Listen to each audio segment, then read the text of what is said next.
আমি কি ফুল দিতে গেলে একটু মহাভারত ঘটে যায় তো এই নির্বাচন পাতানো নির্বাচন এই নির্বাচন সুষ্ঠু নির্বাচন হবে না। আমি হিরো আলম নাকি টাকা নিয়ে নাকি নির্বাচন থেকে সরে যাইতেছে, বস্ত্র ভয়ে মামলার ভয়ে তারপরে মার খাওয়ার ভয়ে নির্বাচন থেকে সরে যাইতেছে। সামনে নির্বাচন, আপনি কোনো জায়গায় কোনো অনুষ্ঠানে অংশগ্রহণ করতে পারবেন না এবং কোনো জায়গাতে আপনি ফুল দিতে যেতে পারবেন না।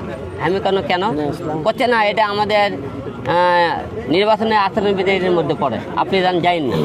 তো দেখেন নির্বাচনের আমি হিরো আলম কালকে দেখেন ফুল দিতে না গেলাম, কোনো জায়গাতে না গেলাম, কিন্তু অনেক নেতারাই কিন্তু ফুল দিতে গিয়েছে। এরা আচরণ লঙ্ঘনের কথা বলতেছে। দেখেন অনেকেই কিন্তু ভোটের আগে বিভিন্ন জায়গায় প্রচারণা চালাইতেছে, তাদের বেলায় কিছু নেই। কিন্তু আমি হিরো আলম কালকে ওখানে ফুল দিতে যাব না, দিতে যাওয়া হবে না, এটা কেন আমাকে মানা করলে আমি বুঝলাম না। আমি কি ফুল দিতে গেলে একটু মহাভারত ঘটে যায় তো না, আমি ফুল দিতে গেলে তারা লোকজন আমাকে টেকেল দিতে পারবে না, না গন্ডগোল হবে না, এর ভয়ে কালকে আমাকে ফুল দিতে যেতে মানা করলো নির্বাচনে। ওখান থেকে আমি তা বুঝতে পারলাম না। এই জন্য কালকে দিনটা খুব খারাপ গেছে যে প্রতি বছরে আমি যে কোনো অনুষ্ঠানে ফুল দিতে যাই, কালকে আমি দিতে যেতে পারি না। দেখুন আপনারা সবাই জানেন আমি নির্বাচন প্রার্থীতে আজকে উদ্যোগ করে দেবো, সবাইকে আমি বলেছিলাম। কারণ এই নির্বাচন যে 300 আসনে সরকার নির্বাচন করতেছে, এই 300 আসনের মধ্যে তার দলীয় প্রার্থীও দিয়েছে, তারা স্বতন্ত্র প্রার্থীও দিয়েছে। তার দলীয় প্রার্থীও তারা যদি দিয়ে থাকে, স্বতন্ত্র প্রার্থীও দিয়ে থাকে, তারা আমরা আম জনতা যারা নির্বাচন করতেছি আমাদের কিন্তু তার কোনো স্থিতি নাই। সব কিছু মিলে আমি করেছি নির্বাচন আর করবো না, কারণ এই নির্বাচন পাতানো নির্বাচন এই নির্বাচন সুষ্ঠু নির্বাচন হবে না। আমি নির্বাচন ঘোষণা দেওয়ার পরে আমি সব কিছু রেডি করে রাখার পরে আমার গত কয়েকদিন ধরে সবাই নির্বাচনটাকে আমাকে নিউজ করে দিতেছে। সবাই আপনি বলে মিডিয়া কর্মী সবাই ভালোবাসে দেখে সবাই ডাকলে আসে, আবার এই মিডিয়া কর্মী দেখেন আমাকে আবার জিরো বানানোর চেষ্টা করতেছে।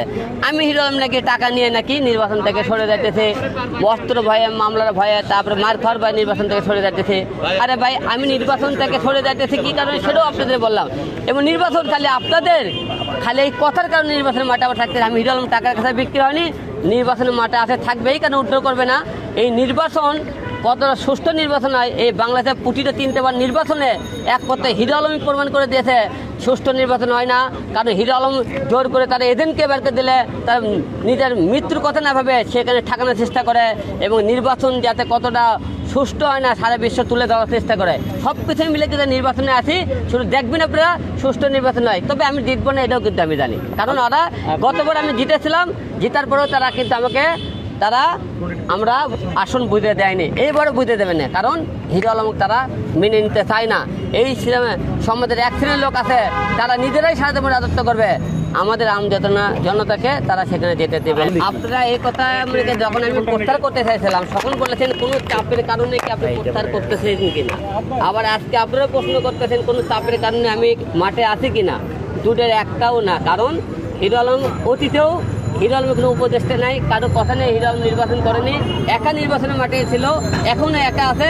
কোনো মনে করেন কারো কথায় কান কথাটা উল্টো করতেছে, কারো কান কথাই নাই। কারণ আমি দেখেছি যে এই নির্বাচন করে লাভ হবে না। আবার আপনারা দেখতেছেন এই নির্বাচনে মাঠ থেকে সরে গেলে হিরো আলম নাকি লাখ লাখ টাকা নিয়ে মাঠ থেকে সরে গেছে। তাতে কি হচ্ছে, আমার এলাকার লোক জনগণ আমাকে বলতেছে তুমি টাকা নিয়ে কেন যাবে গেলা, টাকা নিয়ে কেন যাবে গেলা। আমি কোনো আরে ভাই কি বলেন আপনি, টাকা নিয়ে কেন যাবে যাবো। শত আপনাকে আমি ভালো করে থাকবো কেন থাকবো না দুইটাই তো বুঝে গেলাম।